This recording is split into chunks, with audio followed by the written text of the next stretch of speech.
바캉스. 6월이다. 햇살이 찬란하다. 물기를 머금지 않은 바람이 기분 좋게 살랑인다. 거리마다 사람들이 물결을 이루고 있다. 가슴이 시원하게 파인 블라우스에 착 달라붙는 청바지를 입은 여자들. 티셔츠 차림에 선글라스를 쓴 남자들이 지나간다. 피에르 리브로는 다른 사람들보다 일찍 바캉스를 맞이했다. 그는 이번 바캉스엔 저축을 다 털어서라도 정말 특별한 경험을 해보기로 했다. 과거로 여행을 떠나기로 한 것이다. 비용이 적지 않게 든다는 것은 잘 알고 있었다. 하지만 그동안 모아둔 돈이 있어서 비용은 걱정하지 않아도 되었다. 지금까지 살아오면서 적어도 한 번은 경험해봤어야 하는 일이야. 그는 그렇게 속말을 하면서 시간여행 전문 여행사의 문을 단호하게 밀고 들어갔다. 예쁘게 생긴 여직원이 그를 맞아들었다. 그녀가 상냥하게 물었다. 손님, 어느 시대로 떠나고 싶으세요? 루이 14세요. 내가 늘 꿈꾸던 시대죠.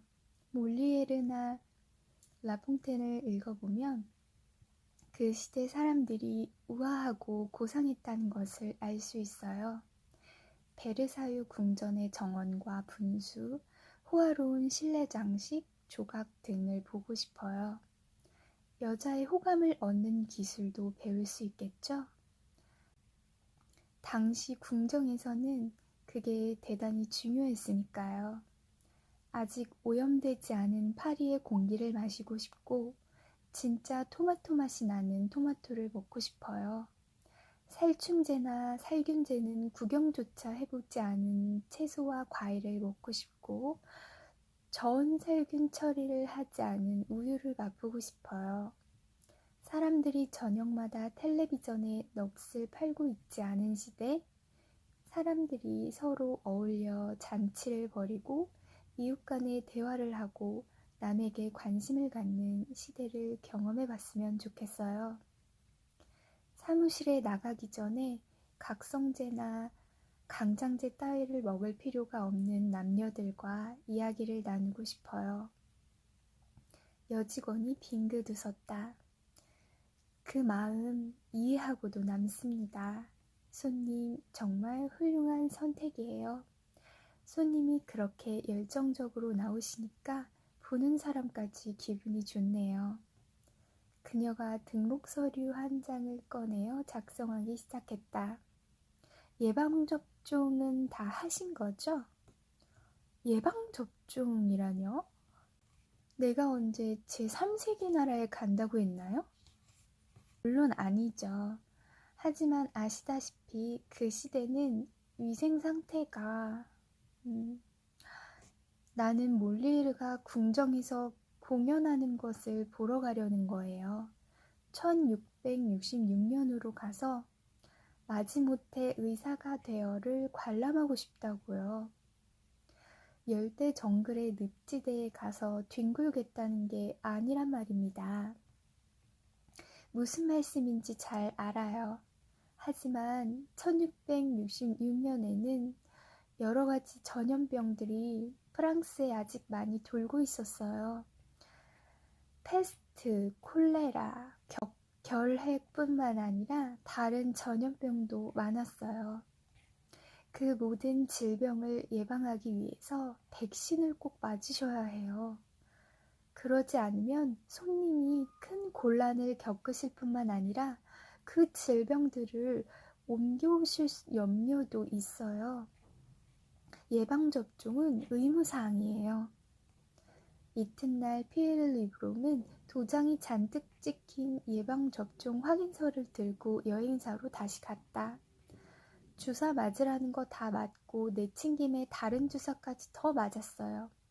내가 언제 떠날 수 있는 거죠? 여직원은 도장을 확인하고 나서 자그마한 여행 안내서를 내밀었다. 손님의 여행에 필요한 정보며 주의사항 등이 여기에 다 나와 있어요. 꼭 유념하실 것만 몇 가지 말씀드릴게요. 우선 매일 클로로퀸을 복용하세요. 그리고 절대로 물을 마시면 안 돼요. 그럼 뭘 마시라는 거죠? 물론 알코올 성분이 들어있는 음료를 마셔야죠. 여직원 대신에 그의 등 뒤에서 웬 남자가 굵은 저음으로 그렇게 대답했다. 그를 뒤따라 여행사에 들어왔던 키가 크고 수염을 기른 남자다. 피에르는 놀란 목소리로 뒤를 돌아보며 되물었다. 술을 마시란 말입니까? 이번엔 여직원이 대신 대답했다. 접은 말씀이 옳아요. 물을 마시는 것보다 알코올 성분이 들어있는 음료를 마시는 게 나아요. 알코올은 세균을 죽이니까요. 그 시대에 가보면 세르보아즈, 꿀술, 맥주, 포도주, 과실주 등이 있을 겁니다. 수염을 기른 남자가 다시 여직원을 거들었다. 다행히 당시에도 맛이 괜찮은 독주들이 있었어요. 특히 보리로 만든 독주가 맛이 좋으니까 가시거든 꼭 마셔보세요. 틀림없이 마음에 드실 거예요. 피에르는 미심쩍은 얼굴로 그를 바라보았다. 1666년 여행을 벌써 해보셨나 보죠? 여러 번 했죠. 나는 여행을 많이 다닙니다. 공간여행이든 시간여행이든 말이에요. 내 소개를 할까요? 나는 앙셀름 뒤프레라고 합니다. 도움이나 정보가 필요하시면 언제든 말씀하세요. 내 경험을 나눠드리고 싶군요. 혹시 시간여행 가이드라는 책 보셨습니까? 바로 내가 직접 쓴 거예요. 이미 많은 시대를 탐사해 보았죠. 그는 자리에 앉더니 먼 산 바라기를 하며 말을 이었다. 나는 직업적으로 여행을 하면서 많은 경험을 했습니다. 고대 이집트에 갔을 때는 쿠프왕의 피라미드를 쌓는 일에 참가했죠. 그 건설 현장의 분위기가 대단하더군요. 농담을 입에 달고 사는 괴짜가 하나 있었는데 그 친구가 말문을 열었다 하면 모두가 돌덩이를 깔고 앉아서 배꼽이 빠지도록 웃었죠. 나는 알렉산드로스 대제와 나란히 말을 타본 적도 있어요. 그가 가우가멜라 평원에서 다리우스 3세의 페르시아군과 싸워 승리를 거둘 때 거기 있었죠. 그의 수하 장군들과 그는 동성애자들인 듯 했습니다.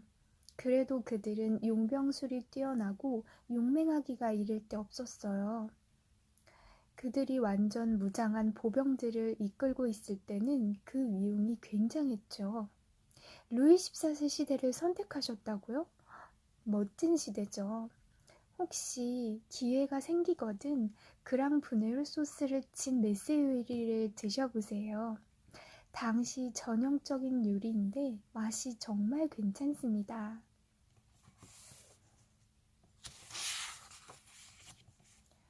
피에르는 왠지 그 텁석 부리가 수상쩍어서 여직원 쪽으로 몸을 돌렸다.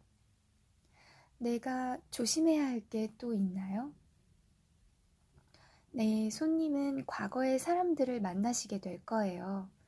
그들에게 현대 과학기술을 가르쳐 주셔도 안 되고 그들의 미래에 관한 정보를 주셔도 안 돼요.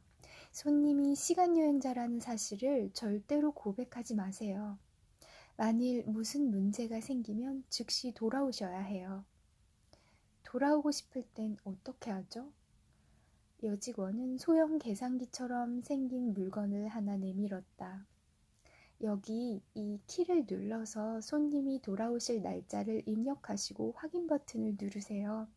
그러면 양자 역학적인 교차점이 생길 것이고 그 교차점을 통해서 원하는 시공간으로 돌아오시게 됩니다. 하지만 돌아오시는 날짜를 착각하지 않도록 주의하셔야 해요.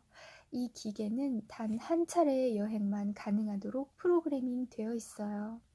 실수하시면 안 돼요. 앙셀름 뒤프레가 다시 끼어들었다. 그럼요, 안 되죠. 실수를 했다가는 과거 속에서 오도 가도 못하게 되는 수가 있어요. 내가 아는 사람 중에도 그렇게 된 사람들이 있어요. 그들을 찾으러 가려고 몇 차례 시도했지만 딱히 어디 있는지를 모르기 때문에 뜻을 잃을 수가 없었어요. 시간과 공간 속의 정확한 위치가 확인되지 않는 사람을 찾는다는 건 그야말로 무모한 일이죠. 그 말이 끝나기가 무섭게 여직원이 노란 서류 한 장을 내밀었다. 템푸스 보험에 가입하시겠어요? 피엘은 서류를 쑥 훑어보며 물었다. 그게 뭔데요? 시간여행 보험이에요. 만일 손님이 곤경에 처하게 되면 구조반이 손님을 모시러 가죠. 이미 많은 여행자들이 이 보험 덕분에 구조를 받았어요. 비싼가요? 1,000유로예요. 싸다고 할 순 없지만 만약의 경우를 생각해서 드시는 게 좋을 거예요. 안전한 귀환이 보장되니까요. 꼭 가입하시라고 권하고 싶어요. 1,000유로면 여행 비용의 3분의 1에 해당하는 돈이잖아. 웬 보험이 그렇게 비싸? 바가지 씌우는 것도 분수가 있지.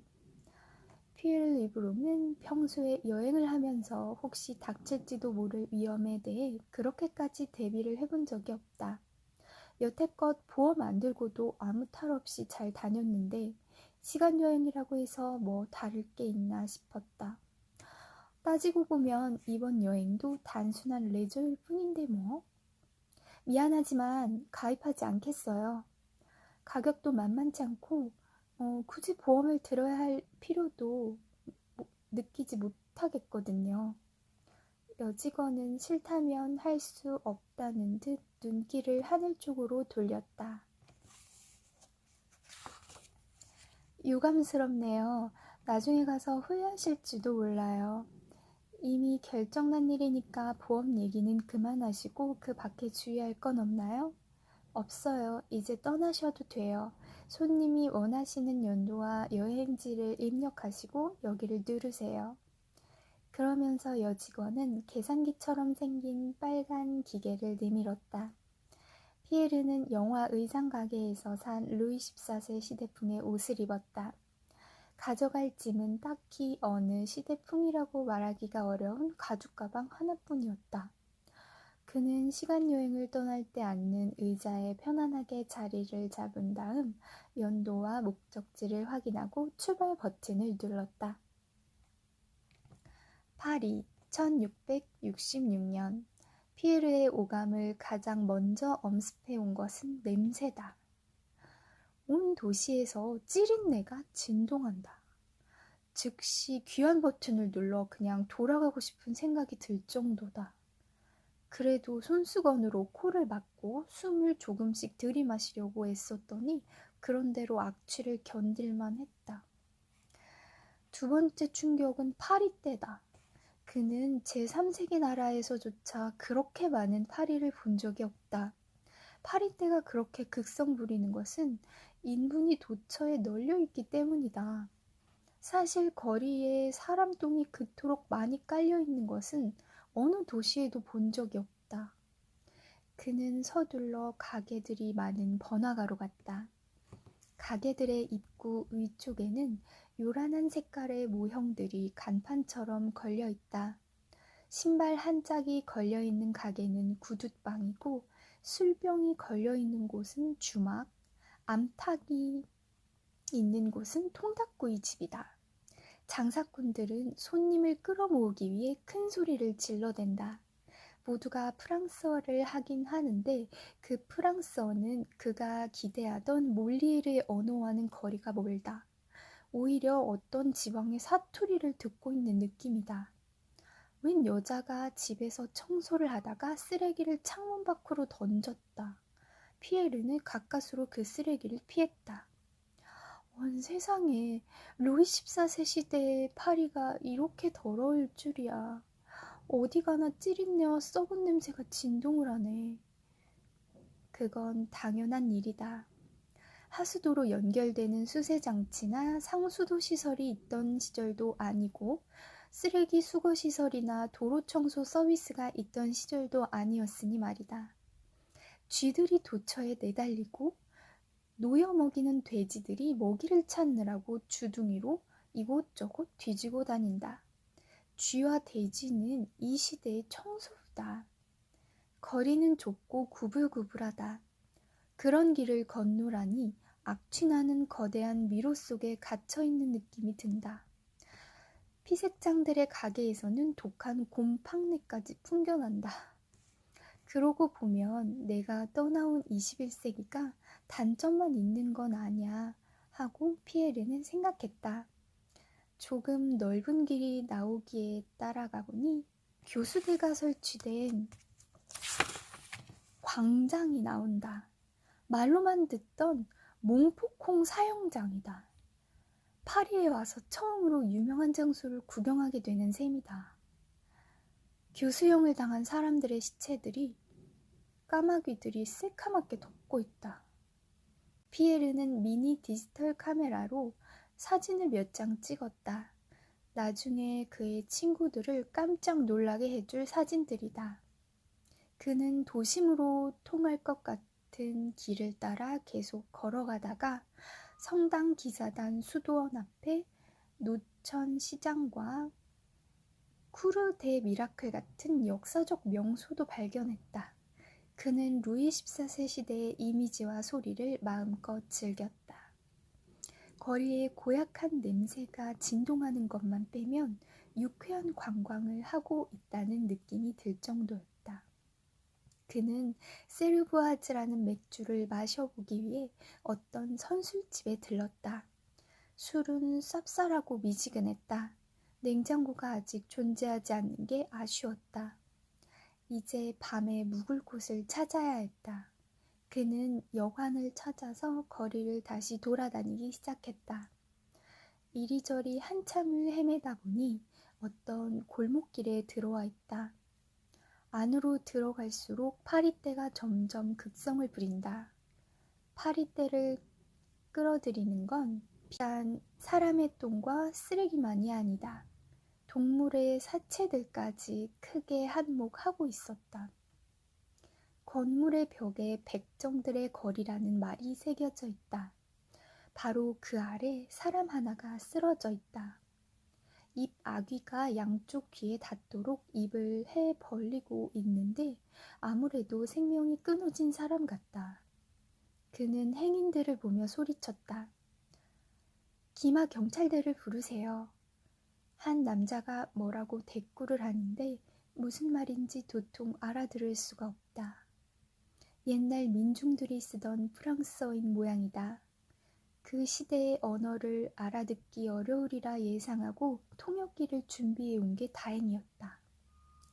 보청기처럼 생긴 통역기를 귀에 꽂자 행인의 말이 이해되기 시작했다.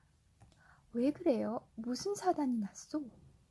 피에르는 통역기의 도움을 받아 사람이 죽었으니 경찰에 신고해야 한다는 뜻을 행인에게 알렸다.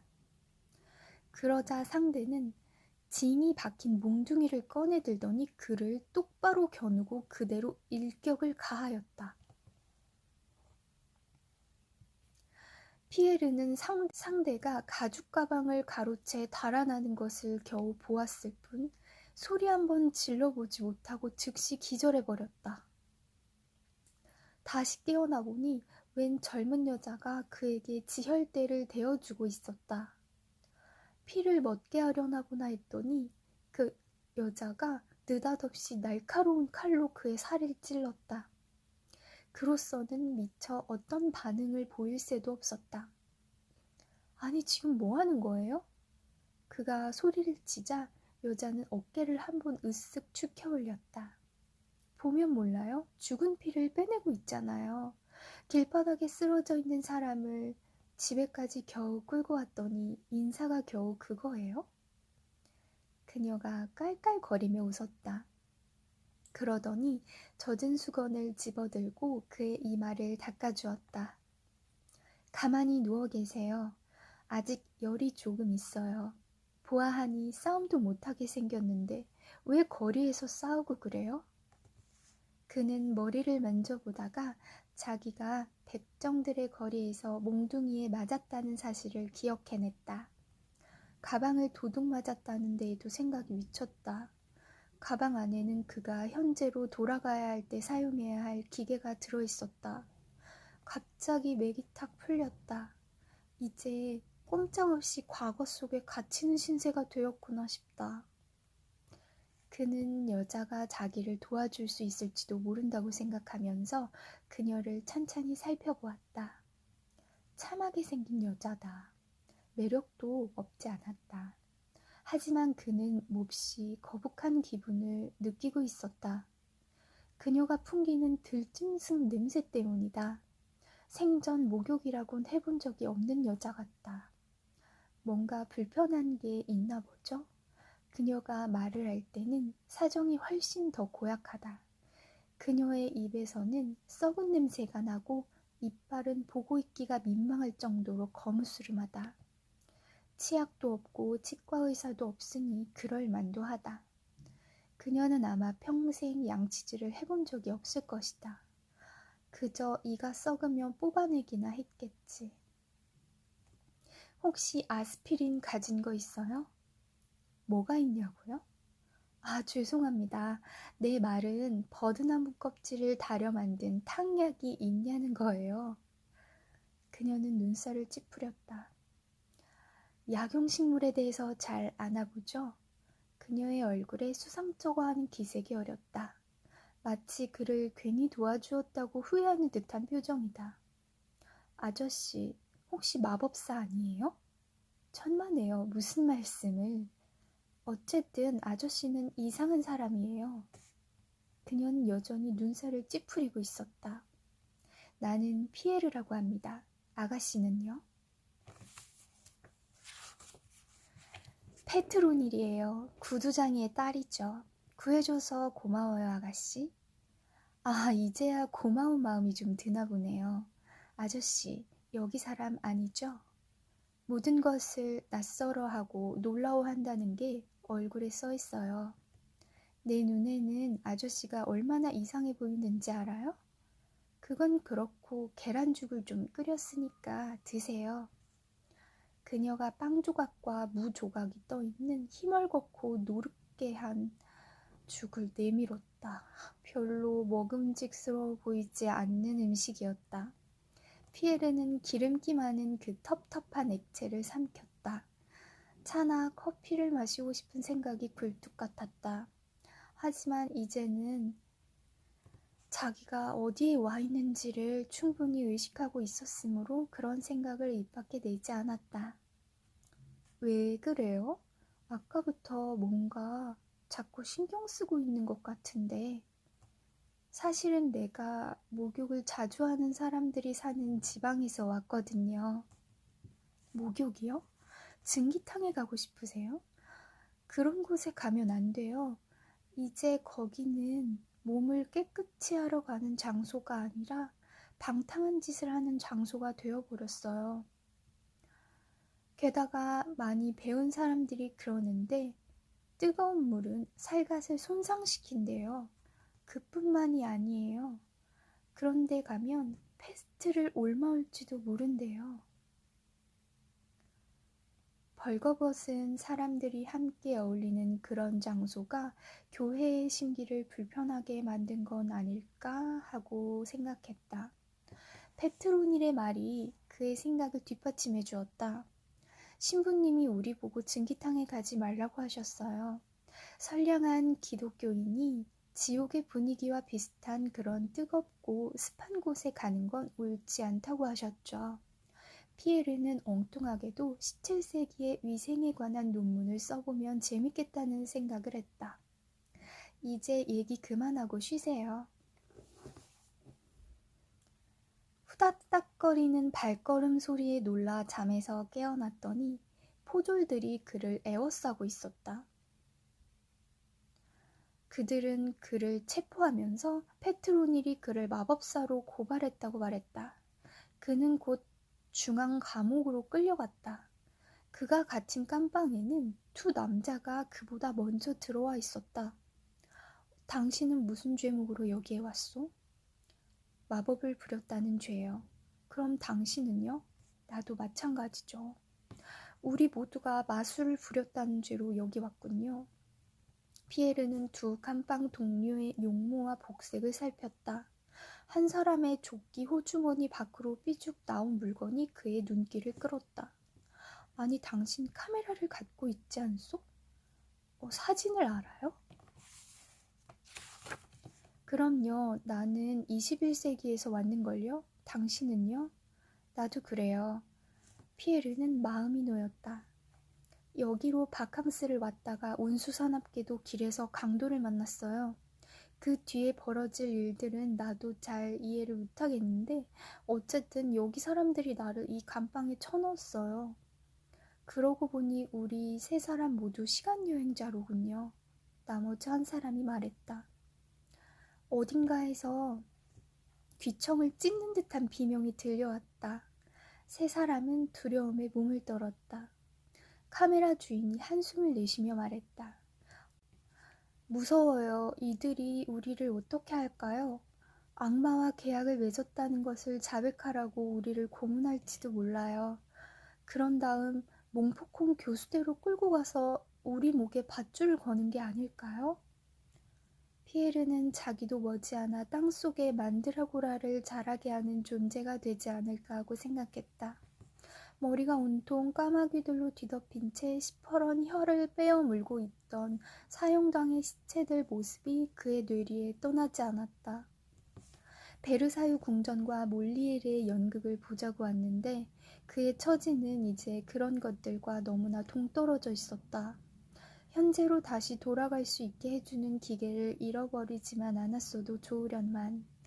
그는 손과 발을 사슬해서 빼내기라도 할 것처럼 버둥거렸다.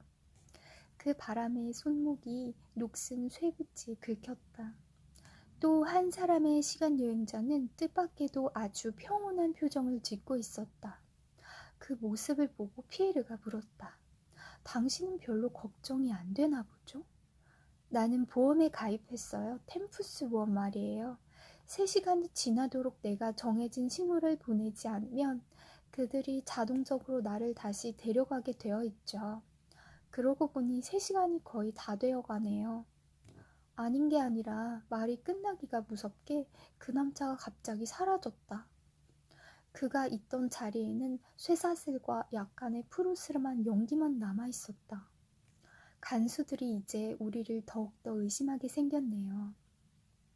카메라의 주인은 그러면서 연기를 마구 흩뜨렸다. 연기가 마법을 피운 증거로 오인될까 두려운 모양이었다. 피에르는 불안이 극에 달하여 입술을 깨물었다. 여직원이 권하는 대로 나도 보험을 드는 거였는데. 깜방문이 삐걱하고 음산한 소리를 내며 열렸다. 키가 후리후리한 인물이 빨간 늑대 가면으로 두 눈을 가린 채 들어왔다. 사형 집행인 모양이었다. 그런데 늑대 가면으로 눈을 가리긴 했지만 그 얼굴이 피에르에게는 낯설지 않았다. 저 검은 수염? 여행사에서 만났던 그 손님이다. 시간여행 가이드를 썼다던 바로 그 앙셀름 뒤프레다.